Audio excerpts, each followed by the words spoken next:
What's going on, guys? It's Greg from Styles, and today we have another pocket tutorial. This one is for Zed Williams, Zedzilla, Zeddy Ball Games, whatever you want to call him. This is his pocket in the Rebel offense. So obviously he had a breakout year in the PLL this year. I think he led the league in goals, had 5 goals in that comeback Whip Snakes win fourth quarter, and we got a lot of requests for his pocket after that game. So today we're going to break it down for you.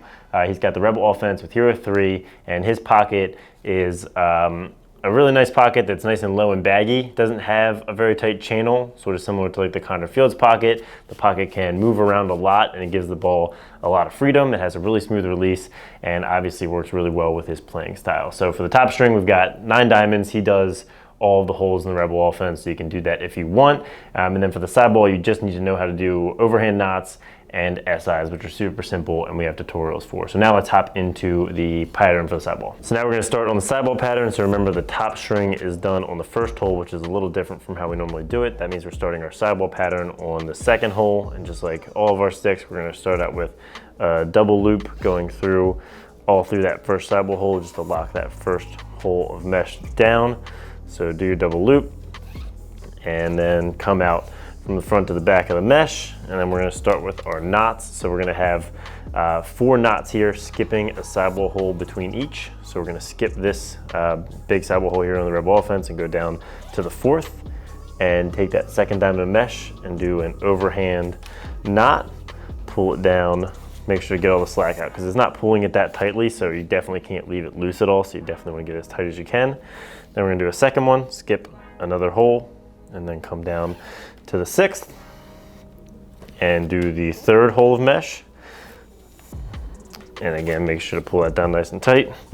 We're going to skip another hole and come down and do an overhand knot on the next hole of mesh. And then finally,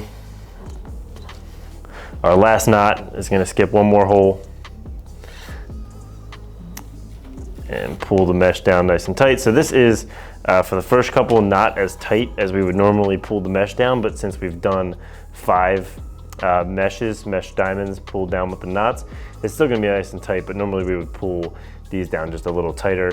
And then we're gonna move into building the pocket here. So we're gonna do a 1 SI.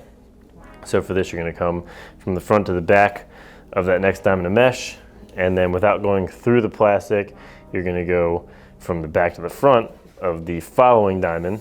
That's gonna create kind of a 2, and then you're gonna skip a sidewall hole and do your SI just on that second hole. So that is gonna be a 1 SI with skipping a hole that's gonna start to build that pocket there nice and low.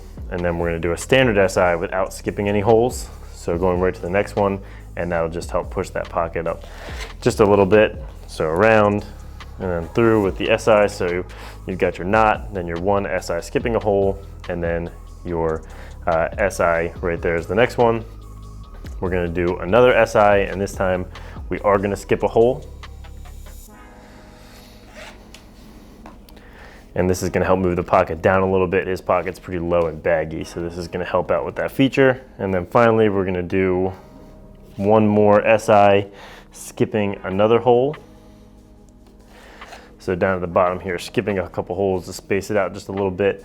And then finally, that's 10 diamonds. He's gonna go into the 11th before tying off. So through the back of the 11th diamond, and then down through the bottom sidewall hole to make that bag nice and low. All right, there you've got the pattern for the sidewall. So like I said at the end there, he loops in that 11th diamond. So we're gonna do the bottom string on that same 11th row.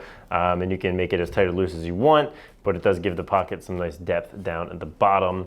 For shooting strings, I've got 2 in here on the 10 diamond rows. He has this same setup plus a wide U down low, which is, since this pocket doesn't have a lot of channel, is gonna give that just a little bit of hold down lower. So this is gonna have a little less hold and a little less width than his actual pocket does, because you guys have got to live by this 4-inch shooting string rule. So thanks for watching, guys. Make sure to like if you liked it, subscribe if you haven't.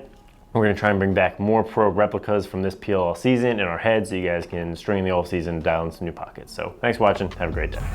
So 5 straight goals, Williams does it again! Only 5 to shoot, Williams, shot, goal! Have the corner, Zeddy Ball Game! 2 shot, open for chances today.